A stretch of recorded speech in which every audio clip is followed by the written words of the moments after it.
Look, let the business dictate the loyalty. Bottom line. What's happening is Rico. Salute to the business committee. Hit that like button, hit that subscribe button. We in here. Diddy, the trial, the anonymous witness, Mia. Damn. Mia still on the stand today, and she's testifying about her employment with Diddy and how that employment created anxiety and PTSD within her.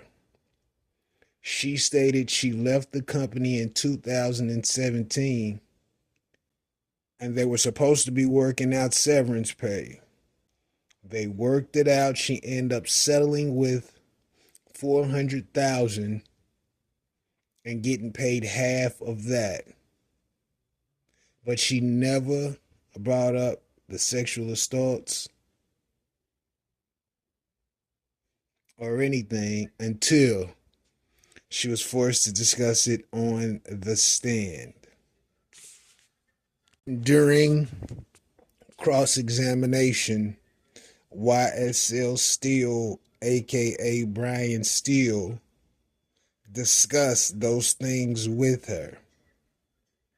He asked her about her PTSD and was that developed through Sean Combs.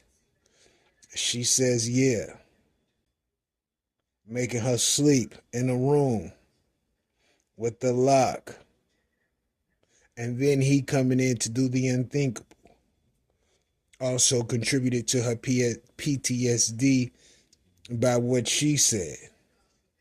Then Steele presented a post from 2013.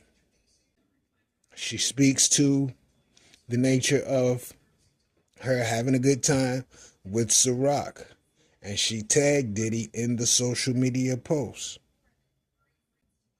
Steele asked her, so you tagged the man that raped you in the post? She said yes. She speaks to Diddy making them take drugs against their will at Burning Man. She said she was forced to do so. She also testified to Diddy's SA on his 40th birthday. And on this post, she states, "Thank you for giving me an extended family for life. You're effing funny. I love you." And still questioning her about the sentiments she provides towards Diddy. But once again, he's the gentleman who sexually assaulted you, correct? Mrs. Mia also created a YouTube comedy skit showing her in a hospital gown giving birth with Diddy as the doctor. It was funny, and she states she was proud to be in it. She also referred to Diddy as a mentor, a brother, etc. So she looked at Diddy in high regards. And even after she was sexually assaulted, she still says, "Thank you for being my friend." These are all posts on social media that other people can see. So outwardly, she speaks of Diddy in a high regard, but privately, she speaks to the extent of the sexual assaults. Interesting, to say the least. Steele refers to the many posts that she put up with Diddy, his kids, people from the company, etc. And never once did she state that she was traumatized by the individual to which she has high reverence for. Interesting also, because she claims this person ruined her life, but she was never forced to make the post that she made about Diddy. So it really looks iffy to an extent, but you got to pay attention to the surrounding behaviors that could be attached to these events. But she also says, and this is consistent with most other employees, especially the women that work for Diddy, that she was in fear of upsetting him. But any moment outside of Diddy being upset, Mia felt like they were best friends, quote unquote. Still asks her, how are you best friends with the man that raped you? Mia answers with a vital, essential answer. She says, ask my therapist. That response contributes to the mental damage coercion that was applied to her,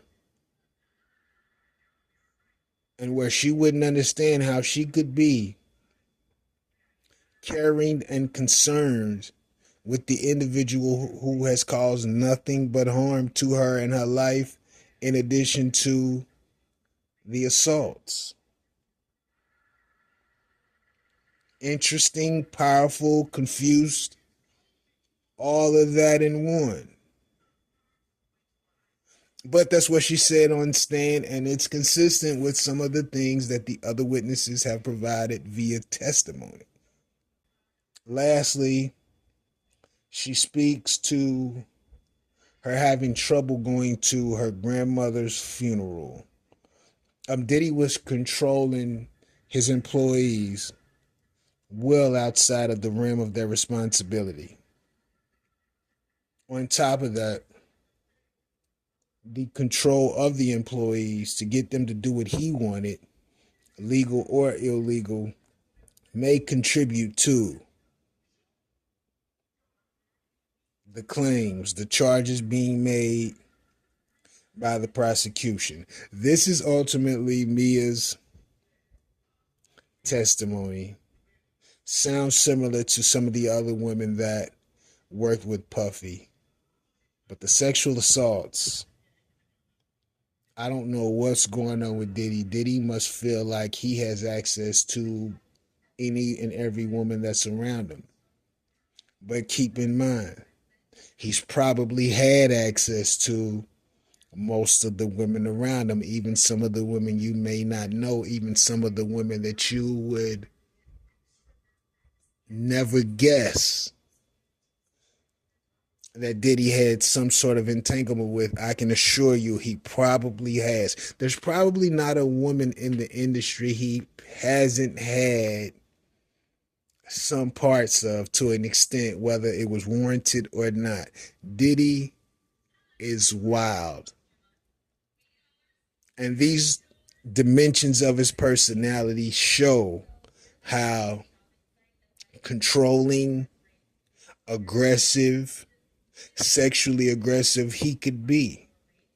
And it seems like this is all on the fly. There's never a particular reason that causes this. Diddy has the thought, he acts on the thought impulsively. This is crazy. But you got to think, for a man to have everything that he's ever wanted placed in his lap as a young man up until this point, who can tell him no? Gene Deal said he's attempting allegedly to control the attorneys that's helping him on his case. Diddy does not know how to relinquish control. and it could be to his detriment in this case. But I could be wrong. I could be wrong. Let me know what you think about this in the comments. Rico, what the business is? 100.